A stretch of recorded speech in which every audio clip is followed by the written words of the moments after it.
Noah Road here. I have departed from St. Mary's and I'm now in lovely Johnsonburg. It's definitely a stealth camping paradise. As long as you got a few bucks in the pocket and you got the equipment to deal with it. It's like this for miles, you know. I got my campsite set up.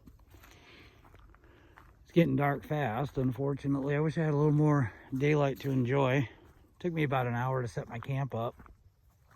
It's in a spot that I used before.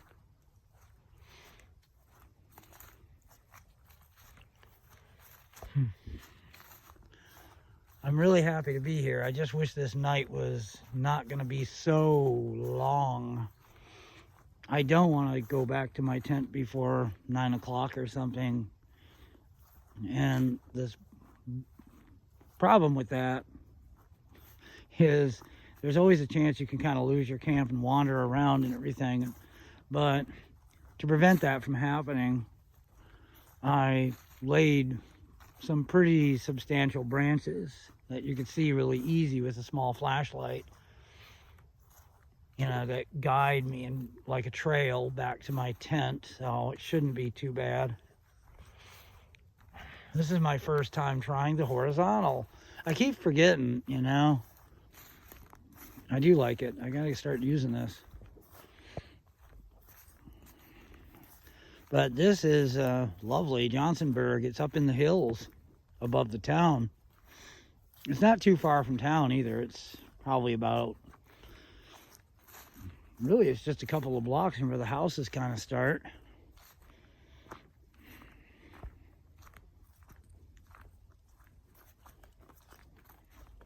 I got a lot of space on my storage space on my phone, thank goodness. 19% mg out of 64. That's all I've used. That's all I have used up. So that should give me some pretty good video. Tomorrow I got some cool spots I want to show, you know. But this is like what it's like. You can just walk around up here for miles. It's a teeny bit scary. It's not way deep in the woods because it is close to town, but I've camped out up here before and there are like packs of coyotes and stuff that wander these hills, and it's a little spooky. Just the idea that, you know, a bear could, you know, tear into your tent while you're sleeping or something. They're only black bear around here. Give them a good shout, get out of here, and they usually run. Now, of course, there's always a risk. If I go and walk away from my tent, I can come back at night and everything I got could be destroyed. Yeah, they got these power lines and they run, you know, for miles. And a lot of areas up here, they have these beautiful blueberry patches, and they're like, they call them high bush blueberries. They're really good. They're my favorite ones I've ever had. Of course, they're way out of season. This stuff is good for bedding. Just look at that. You could cut that and bundle it all up and make a bedding on really damp ground, and that would keep you going.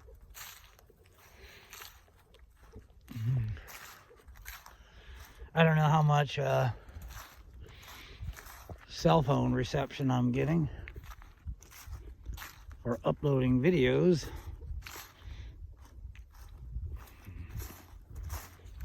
I sure love it up here.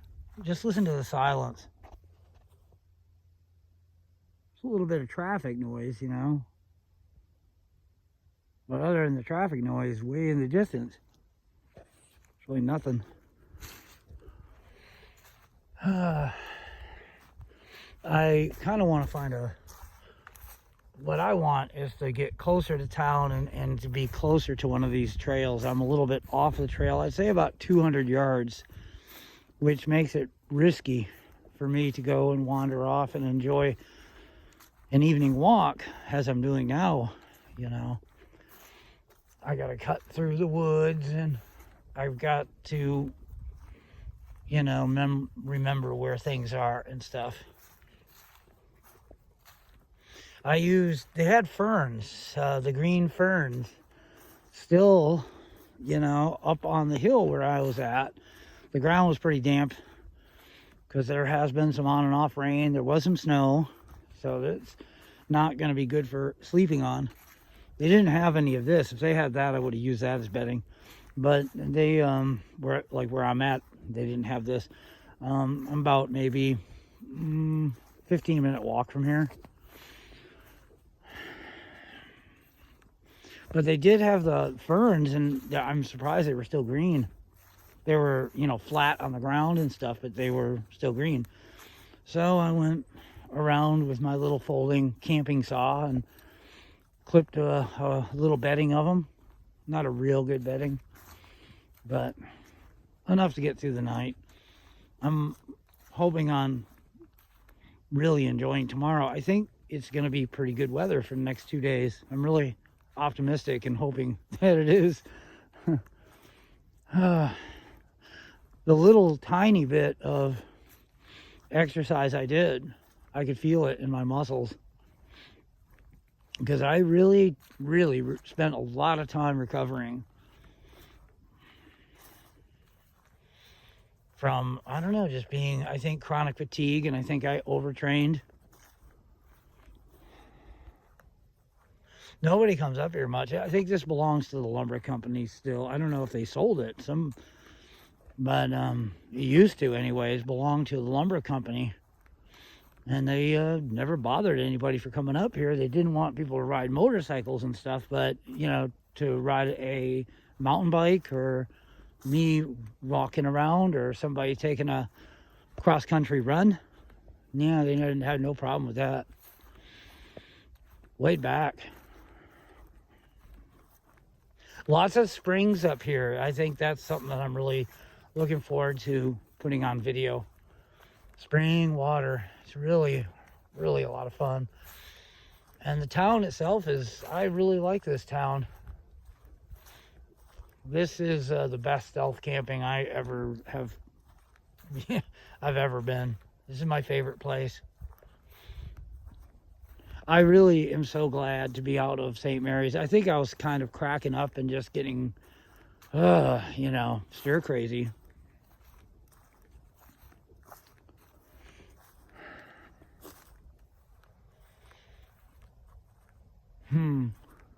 Yeah, my stealth camping winter adventure. My backpack is so heavy, I'm going to have to just throw a bunch of junk away. You know, like clothes and stuff, and just go bare minimum. I decided to not wear pants anymore. I mean, you know, wearing pants, but I meant like jeans. But I mean, like, no jeans or anything that's kind of heavy like that.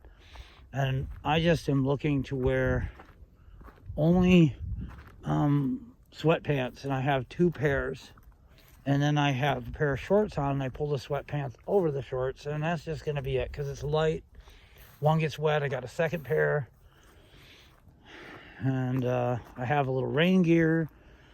I like to have a lot of socks. That's the one thing I like to have. And then some basic tools like nail clippers, scissors, you know, a couple of pocket knives, and, you know, I have a flashlight.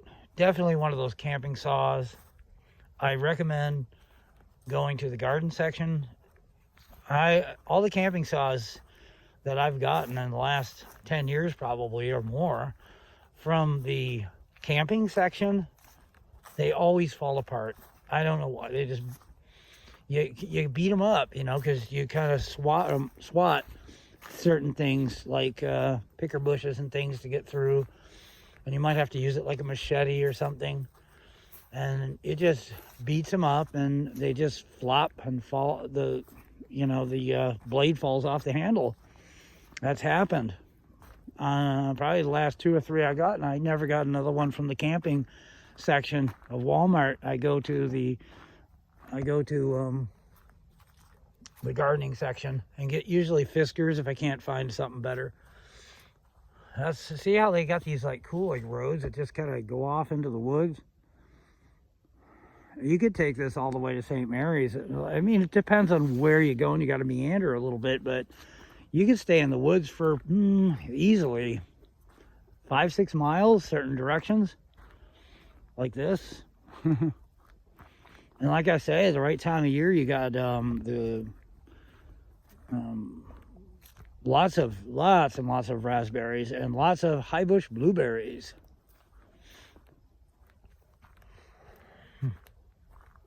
And it's not far from town. It doesn't look like I'm anywhere near town, but yeah, it's just a hop, skip, and a jump. It's like the neighborhoods are way up on hills, and then the town itself is really low at the river level. So I'm up on the top of a hill, and there's some neighborhoods that are kind of hemmed up close to this area.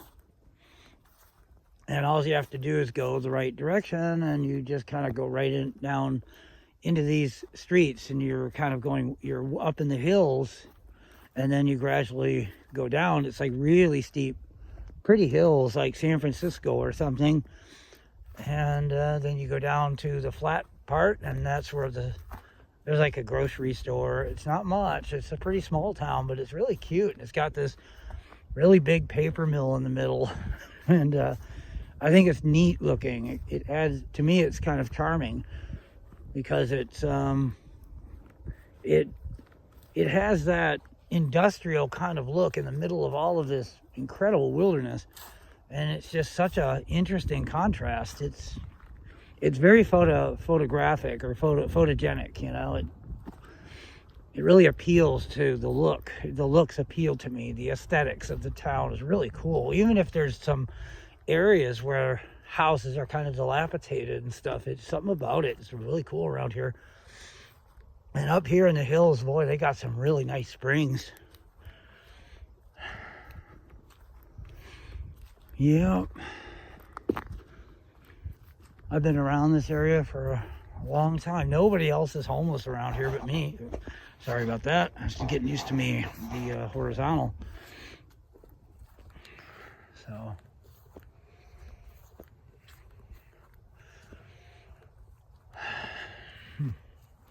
yeah, probably up around there, just beyond those trees, is like 5th or 4th Street. And I think there is some house up over yonder.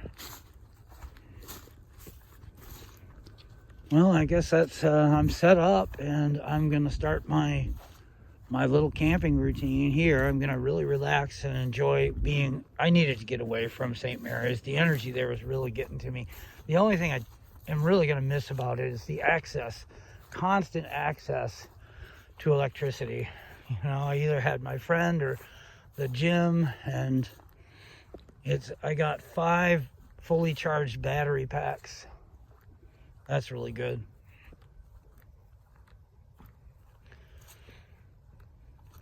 All right. The battery packs, I never get charged. The rest of it, I can, get quick charges on the run, Get a quick, 30-minute charge somewhere. That's kind of cool around here, huh?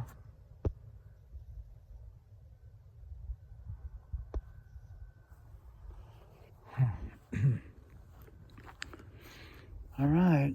Other than that, it's supposed to be good weather.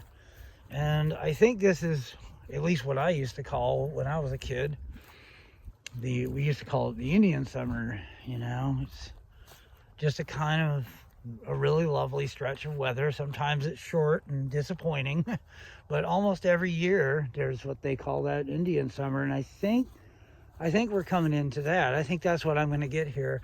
I've got 1 week before rifle season starts. There is different hunting up here, but the big stuff where everybody is running around and,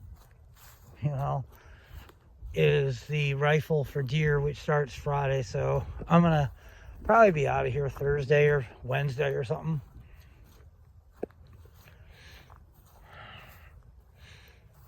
Or else I'll move closer, to town. I might stay in Johnsonburg. It's easy to hop a train here. If I just lighten my gear, I could hop on a train twice a day easily and get down to Du Bois. slows down, and Fall Creek, which is just a little north of Du Bois, is only like 8 miles an hour here. It goes real slow. Usually not much to ride around here though. Most of it's tankers, but they got some gondolas, a couple of grainers, you know. Just got to be a little patient.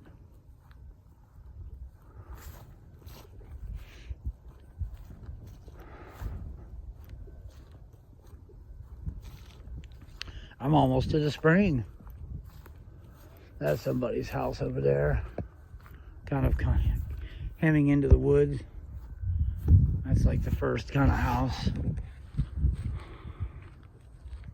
Alright, this video is going to get boring if I keep going. Alright, with that said, Noah Road is doing so far so good. I'm hopeful and I'm trying to be as optimistic as possible. And I'm looking forward to the challenge, even though I'm just a wee bit scared. A little nervous. Well, I'm just going to enjoy a little walk in the evening. I'll probably upload this tomorrow because I probably won't have very good cell phone reception up here, and it'll take forever and drain the battery. Tomorrow I'll probably go into town. If I like the video anyways, I'll watch it, and if I like it, yeah, there's pretty cool little setup. He's been there for years. Same guy. All right, well, I guess before it gets too dark, I'm going to shut the phone down and wish you all well. And now it is my stealth camping winter stealth camping 2025-2026 journey. And I'm going to have to, you know, do a little bit of, you know, uploads and videos. I definitely got some cool things I want to upload here. I want to, you know, there's some caves. They're very small. They're not very impressive, but they're kind of cute and cool. And definitely the springs and maybe one more walk around town. With that said, I guess I'm going to shut the video off now. No Road over and out for now. Hope you're all doing well.